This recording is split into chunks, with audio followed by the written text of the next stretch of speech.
Phil Fulton joins us from the Calgary Humane Society. The Calgary Humane Society caring for 88 small dogs seized from a home in Lethbridge. And here with an update, we welcome Phil to the program along with some other pets that are up for adoption that we'll talk about after the break. So tell us a little bit about the state of these animals as the Humane Society has received them.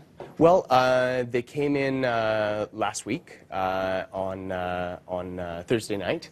We received 86 that night, and it was they came in the evening, and it was about as what you would expect, receiving 86 small dogs and processing them. So it was all hands on deck.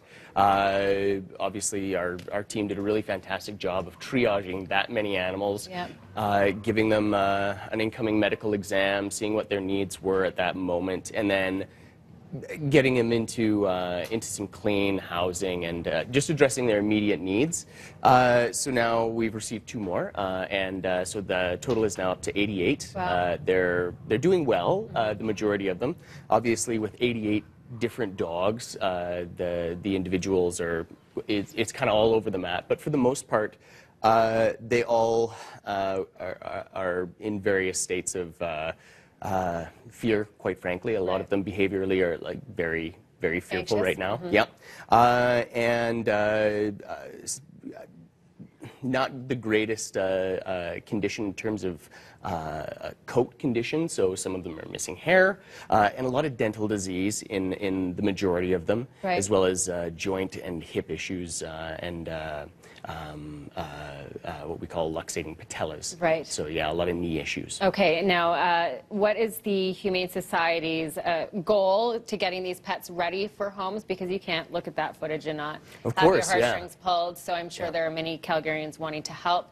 And when will these animals be ready? Yeah, and that's the million-dollar question is we've got a lot of calls coming in saying, I'm ready to adopt or I'm ready to foster. What do you need? Can I come in and bathe dogs? We're getting a lot of calls for support in that regard. So what we're telling people is that right now we're waiting for their quarantine period to be up, because anytime we get a large, whether it's a seizure or a large transfer, we also have to be mindful of the care of our own population currently and disease protocols in terms of the community as well. We don't want anything going out into the community.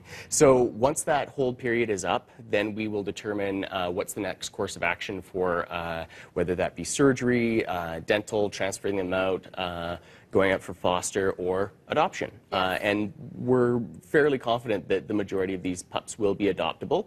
When that happens, we'll blow the horn, and I'm sure that people will come calling, as we've already had a lot of interest. Individually, though, it's going to be different for each of those dogs, because they all have a different, they're all at a different state health-wise and behavior-wise, and we have to make sure that those needs are met first before we pass that on to a new owner. Yes, so you can have a successful adoption story and a happy ending. Yeah, and not